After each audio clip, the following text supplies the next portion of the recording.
The chapter begins in the tunnel where the cameraman is seen, with ants rapidly approaching.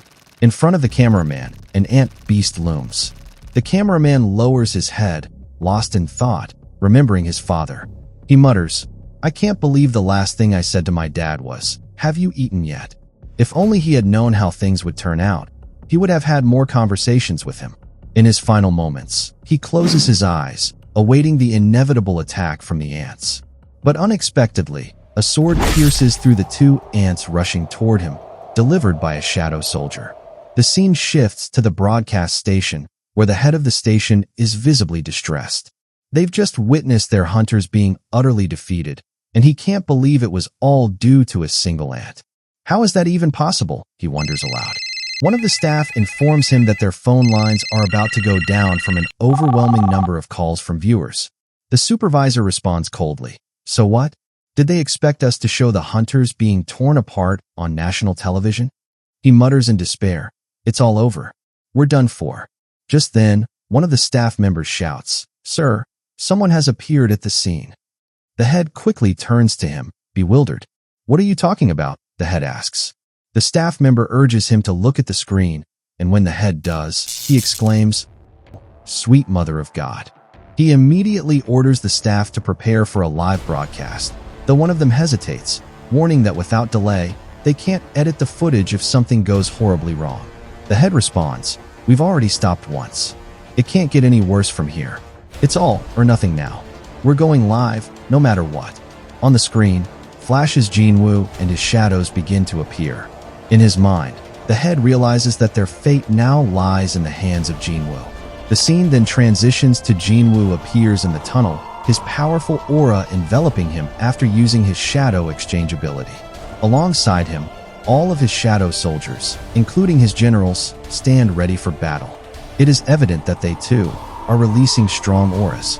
Jinwoo calls out to Iron and uses his skill, Shout of Provocation, releasing a powerful roar that provokes the ants, drawing them all toward him. Jinwoo then taps Iron in approval, saying, "Good work." Jinwoo draws the Demon King's daggers in both hands, weapons he obtained from the Demon Castle after defeating Baron. These daggers grant him plus 220 attack stats and additional bonus stats, depending on the caster's strength. In an instant, Jinwoo slices through countless ants as he moves, while Tusk uses his magic shield to protect the wounded S-rank hunters. Dongwook, confused, asks, "What's going on? Who's fighting the ants?" Yoonho, watching intently, reassures him, "Looks like we're in good hands." As they watch Jinwoo annihilate the ants, Yoonho adds, "Everything's going to be okay." One ant suddenly charges, but in a single motion, Igris crushes it with his hand before slamming it into the ground. Two more ants attack from behind, but with a swift strike of his sword, Igris slices them in half. Tank, not to be outdone, devours one of the ants, while Iron also takes down more. As Jinwoo observes that many of the ants are now dead, he declares, "It's time to ramp things up." He says the word, "arise," and the ants that were killed slowly begin to rise, now his shadows. The cameraman, who has been watching these events unfold, is in shock, unsure of what he's witnessing. The ants they fought and killed earlier are now resurrected as Jinwoo's shadow soldiers. Meanwhile, the broadcast station is desperately trying to reach the cameraman, urging him to explain what's happening, as the entire country is watching. The cameraman, however, can only respond, "I'm not sure what's happening either." He's baffled, especially since the ants seem to be fighting one another. The scene then shifts as Jinwoo approaches the wounded S-rank hunters and gathers them together. He pulls out a bottle and, realizing he can't make transactions, simply says, "Please drink this, and I'll explain later." Once the hunters drink the contents, their wounds begin to heal, and their strength is restored. Dongwook, noticing that Haein is still unconscious, asks why she hasn't recovered. Jinwoo replies, "She suffered serious injuries. I couldn't heal her with my abilities." As Jinwoo looks at Haein, he thinks to himself that she seems to be weakening. Turning to Dongwook, Jinwoo says, "It's time to leave. We need to get out of here before more ants show up." Dongwook agrees, "Right. Let's go." However, just as they begin to move, Jinwoo notices something on the side. The powerful ant the S-ranks fought earlier is back, its dark energy radiating as it approaches them. It speaks, saying, "Your king is not outside. He was not the king," before asking, "Is there another you call king?"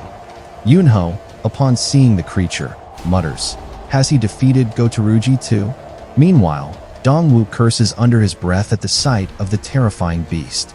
Jinwoo, sensing the intense aura coming from the ant, tells Dongwook, "Please take care of Cha-han." Dongwook then shouts Jinwoo's name in concern, knowing just how powerful this ant is.